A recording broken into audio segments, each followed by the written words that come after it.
नाथ दर्शक बंधु धर्मज्ञान TV YouTube channel परिवार को आपण मान को स्वागत।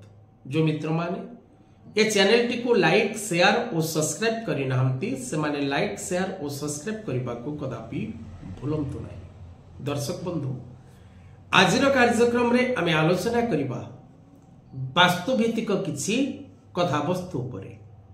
घरटीए निर्माण करिबा पूर्वरु प्रत्येक व्यक्ति विशेष माने वास्तु परीक्षा करिबा, उत्तम वास्तु चयन करिबा, उत्तम भाग प्रस्तुत करी गृह निर्माण करिबा, उत्तम मास, उत्तम बार, उत्तम तिथि, उत्तम नक्षत्र, उत्तम लग्न दंडर चयन करिबा नित्यांत आवश्यक।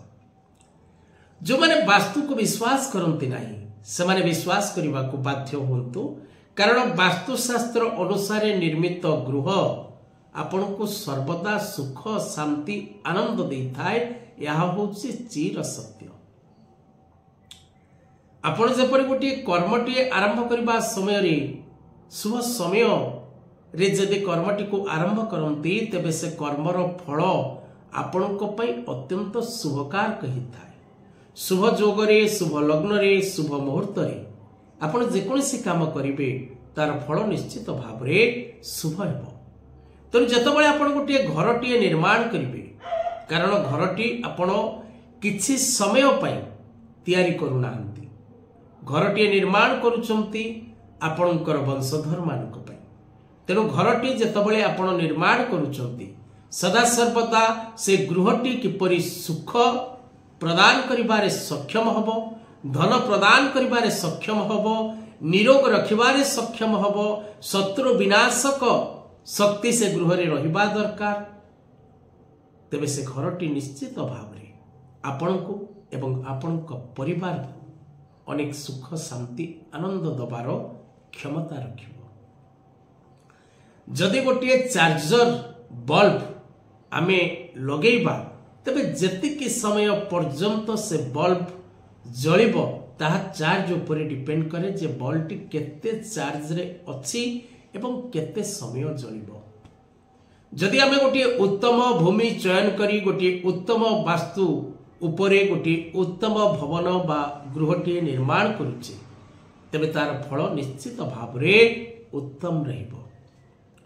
तेनु गृहटी निर्माण करिबा समय रे पॉजिटिव एनर्जी एवं नेगेटिव एनर्जी, सकारात्मक एवं नकारात्मक प्रभाव वृद्धि पाए। आपणक घरर वास्तु जदि संशोधित अछि तेबे सकारात्मक प्रभाव, जदि वास्तु आपणकर भूल अछि तेबे नकारात्मक प्रभाव। तेणु आपण जो गृह रे वास करिवे सदा सर्वदा से घरटी गोटे सठिक समय रे निर्माण करिवार आवश्यकता अछि। आजिर कार्यक्रम रे दर्शक बंधु विषय वस्तु रहिछि जे केउ 5टी मास रे आपण कदापि गृहारंभ करिवे नाही।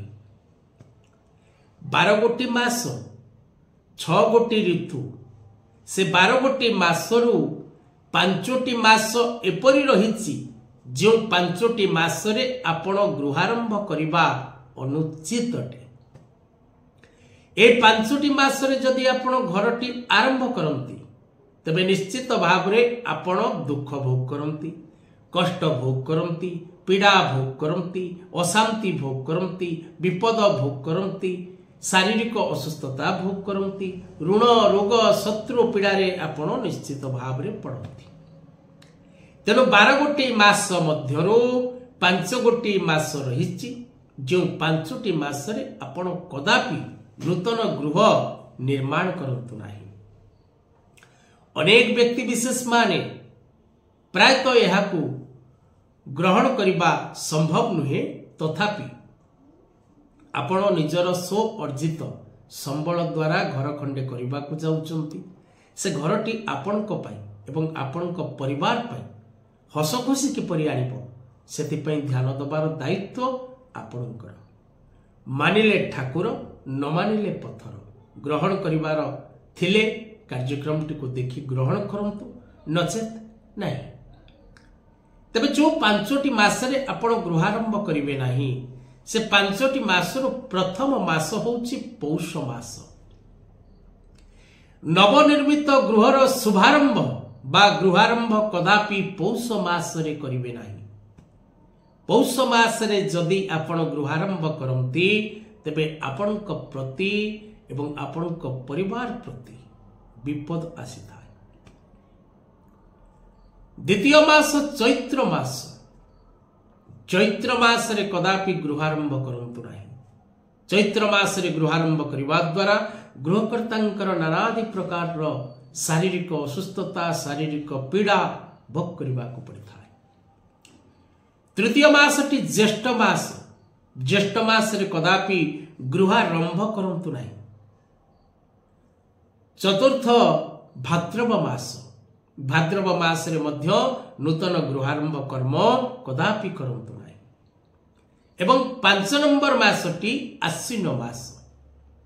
आश्विन मास रे कदापि नव निर्मित गृहारंभ कार्य आरंभ करंतु नाही बा शुभ दियंतु नाही। ए 5टी मासरे कदापि गृहारंभ करंतु नाही। गृहर कोनोसी कार्य आरंभ करिबा जहा गृहर शुभ दबा मध्य सेहा।